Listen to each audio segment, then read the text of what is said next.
Have you ever noticed that the more you chase after something, the more it seems to run away from you? The more you try to force a relationship, the more distant the person becomes. Alan Watts had a profound explanation for this, and what he discovered will completely change the way you see relationships and freedom. Because truly, free people don't chase anyone, and ironically, they're exactly the ones everyone wants to be around.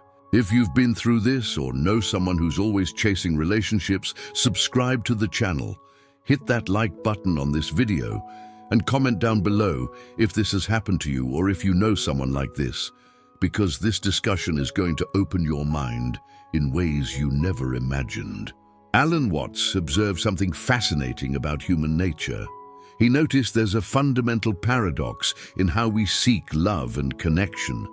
When you're desperate for a relationship, when you pursue someone with too much intensity, when you do everything to win someone over, you automatically put yourself in a position of neediness. And neediness has never been attractive, has never been magnetic, has never been what makes someone want to stay by your side. Because the energy you emit is one of incompleteness, of emptiness, of someone who needs the other person to feel whole.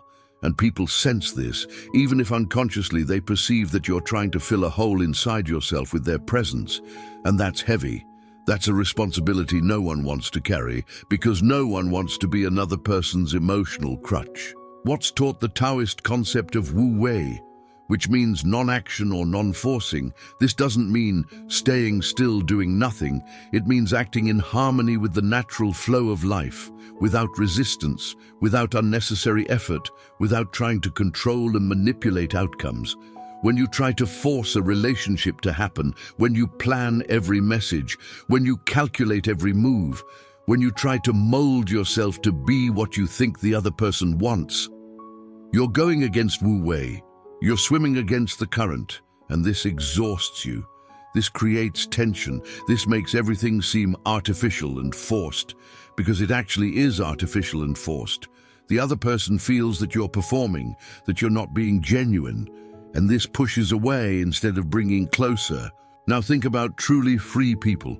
Those who don't need relationships to validate their existence. They don't wake up thinking about how to win someone over. They don't spend mental energy planning seduction strategies. They simply live their lives with fullness, with purpose, with passion for what they do. And something magical happens. People naturally gravitate toward them because there's a completely different energy there. It's an energy of abundance, of self-sufficiency, of someone who's fine with themselves, who doesn't need you, but would choose to be with you, and choice is much more powerful than necessity. When someone is with you by genuine choice and not by neediness, the dynamic changes completely. There are no power games, no manipulation, no constant fear of losing the person, because you know that if they're there, it's because they want to be. Watts compared this to appreciating a flower. When you see a beautiful flower in the garden, you have two options. You can pluck it and take it home, put it in a vase, try to preserve it, but inevitably it will wither and die because you took it from its natural environment. Or you can simply appreciate the flower where it is, water the garden, care for the soil, and allow it to bloom naturally. Relationships work the same way.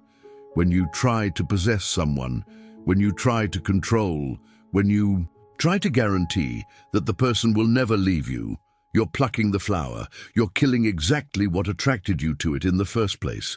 Because what attracted you was their freedom, was their authenticity, was the fact that they were being themselves.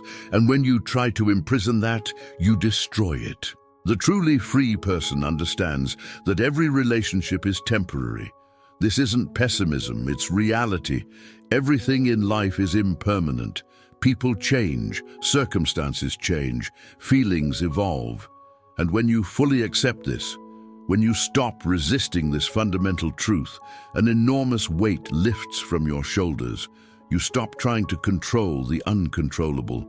You stop living in fear of losing because you understand there's no possession in relationships. There never was.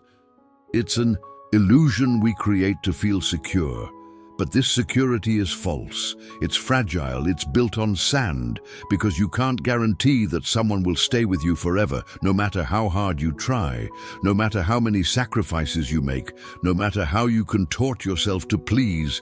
If the person wants to leave, they will, and you trying to hold them will only create suffering for both.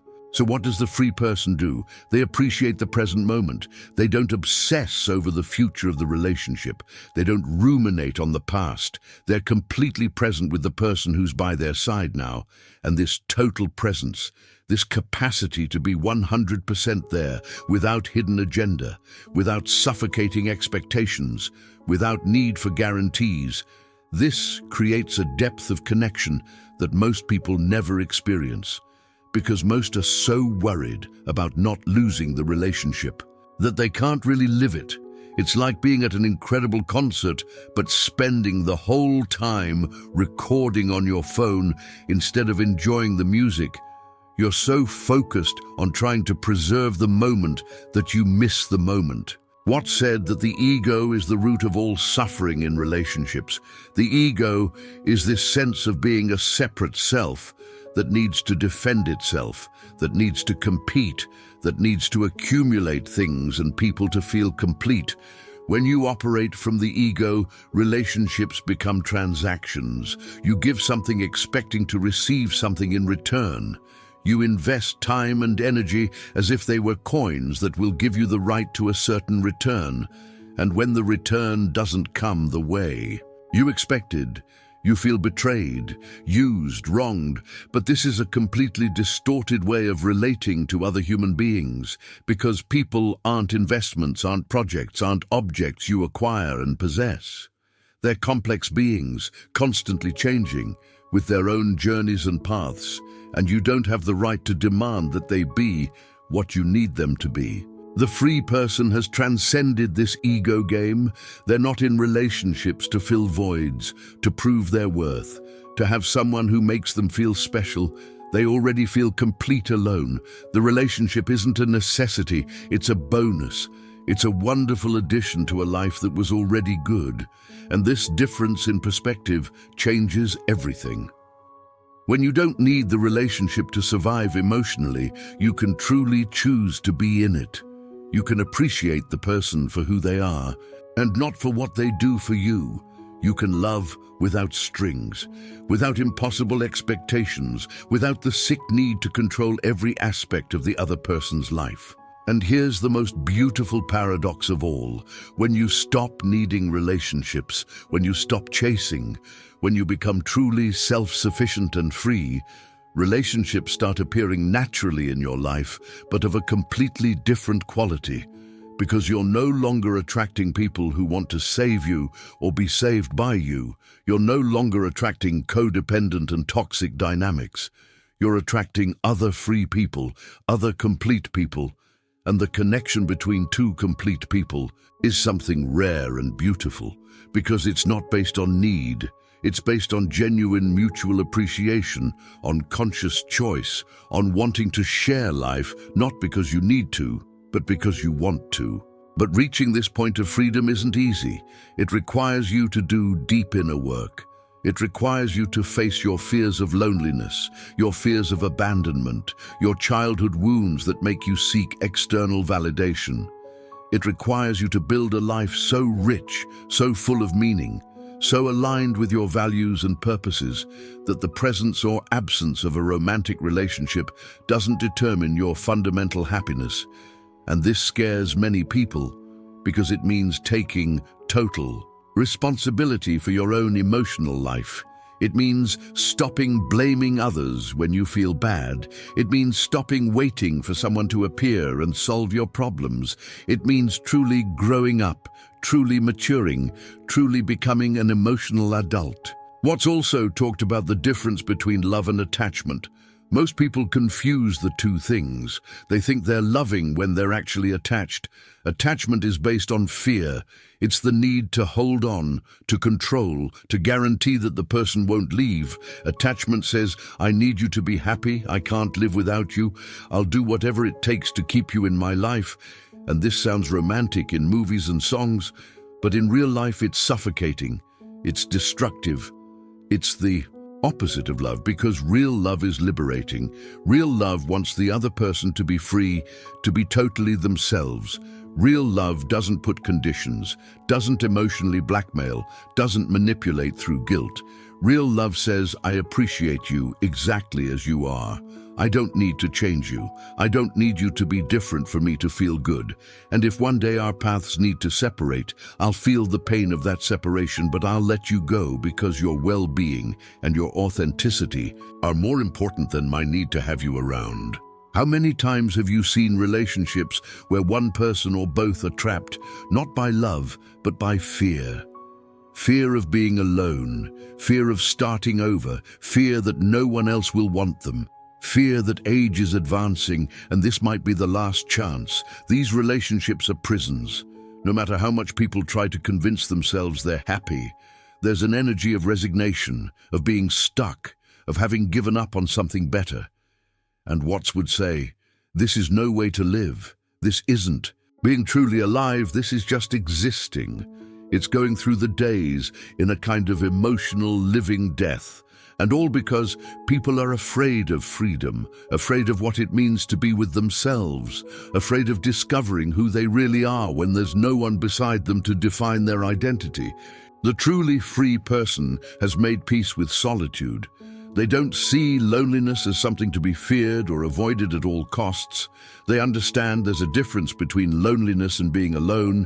You can be alone and feel complete, at peace, present, or you can be in a relationship and feel profoundly lonely because there's no real connection, because both are wearing masks, because no one is being authentic. The free person has learned to enjoy their own company. They have hobbies they love, passions they pursue, purposes that motivate them, deep friendships, a rich inner life. They don't need a romantic relationship to feel like a complete person, and this, paradoxically, makes them extremely attractive, because there's something magnetically attractive about someone who's fine with themselves, who radiates self-sufficiency without arrogance, who's open to connections, but not desperate for them.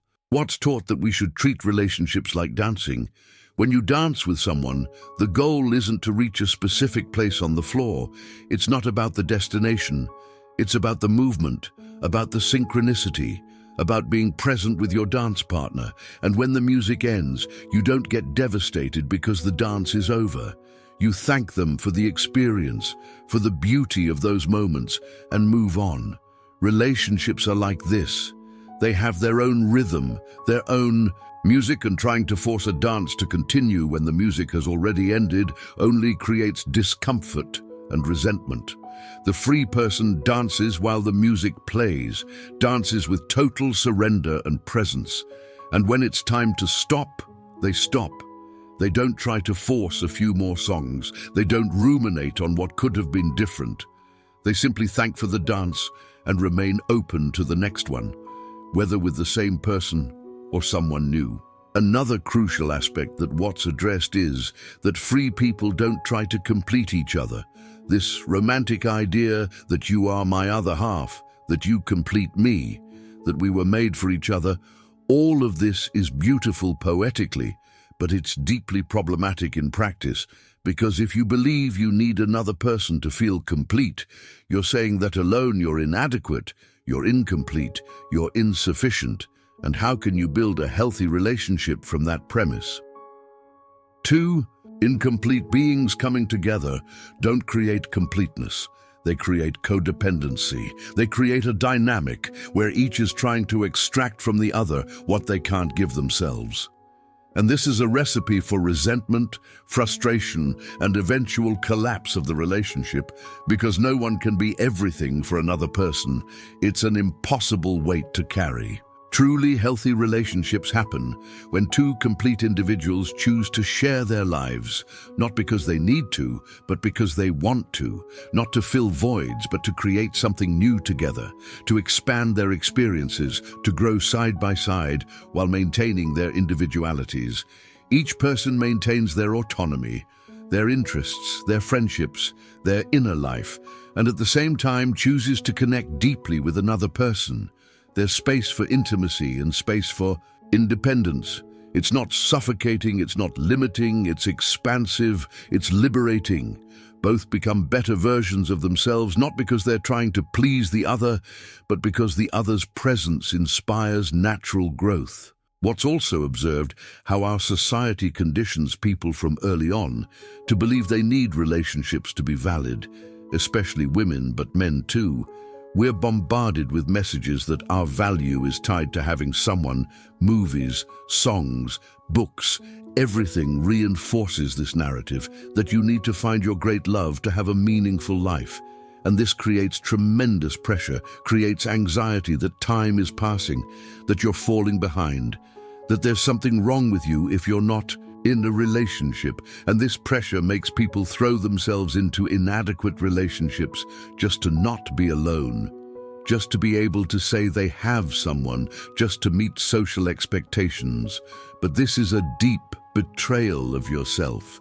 It's putting external approval above your own well-being and inevitably leads to suffering. The free person has freed themselves from this social programming. They're not trying to meet the expectations of parents, friends, society about what their love life should be. They're living according to their own values, their own authentic desires, and if that means spending long periods single while waiting for a genuine connection, they're at peace with that. If that means having non-traditional relationships that other people don't understand, they're at peace with that because they don't need external validation. They have a strong internal compass that guides them. And this compass is calibrated for authenticity, not for conformity, for personal truth, not for others' expectations. And here's something many people don't understand about freedom in relationships. Being free doesn't mean being selfish, doesn't mean never making compromises, never considering the other, never adapting. Healthy relationships always involve some level of compromise and mutual consideration, but there's a huge difference between doing this from a place of freedom versus doing it from a place of fear. When you're free, your concessions are genuine choices. You choose to consider the other's feelings not because you're afraid of losing them, but because you genuinely care about their well-being. You choose to adapt in certain situations, not because you're nullifying yourself, but because you understand that flexibility is part of any dance between two people. But you also maintain your boundaries. You don't contort yourself to please. You don't abandon essential pieces of who you are. You remain true to yourself while honoring the other's presence. Watts would say that the greatest gift you can give someone in a relationship is your own freedom. Not the freedom to leave necessarily, but the freedom to be totally yourself, without masks, without performance, without trying to be what you think the other wants you to be.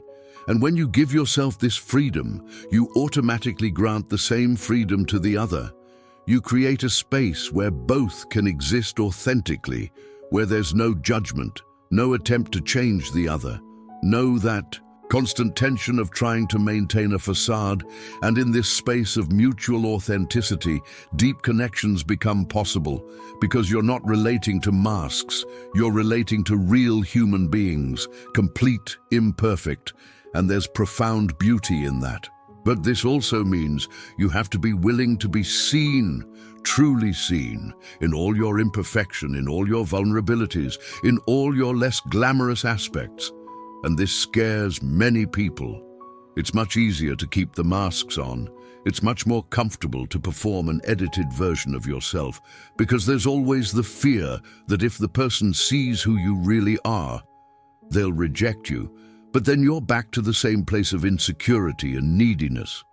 You're back to trying to control the other's perception of you, and that's not freedom. That's not real love. Real love can only exist between people who are willing to show themselves completely, and if someone rejects you when you're being authentic, that's not a loss. It's actually liberation, because you discovered there was no real compatibility there, and now you're free to find someone with whom you can be yourself. So when Watts talks about truly free people not chasing relationships, he's not saying they're cold, disconnected, or that they don't want intimacy. Quite the contrary. Free people are capable of the deepest connections precisely because they're not bound by necessity. When they choose to connect with someone, it's a pure choice, without hidden agenda, without suffocating expectations, without the need to extract something from the other to feel complete. And this purity of intention creates a type of relationship that most people never experience, a relationship where both can breathe, can grow, can change, can have space and intimacy at the same time, where there's that feeling of being trapped, where each day together is a renewed choice and not an obligation or a habit or a fear of being alone. And perhaps the greatest irony of it all is that when you finally stop chasing relationships, when you finally become free, complete, self-sufficient, when you build a life so rich that a relationship would be just a complement and not a necessity, that's exactly when you become irresistibly attractive, because you're radiating an energy that people rarely encounter, an energy of fullness, of peace, of someone who's comfortable in their own skin, who doesn't need validation, who's not playing games, who's not trying to impress anyone, who's simply, authentically, unapologetically themselves. And this is magnetic in a way that no seduction tactic, no relationship strategy, no psychological game could ever replicate, because it's real, it's genuine, it's you in your purest essence. And people hungry for authenticity in a world of masks are naturally drawn to this. But at this point, you're no longer chasing, you're simply living, and the right people appear at the right time. And if they don't appear, you're still fine, because your happiness never depended on them in the first place.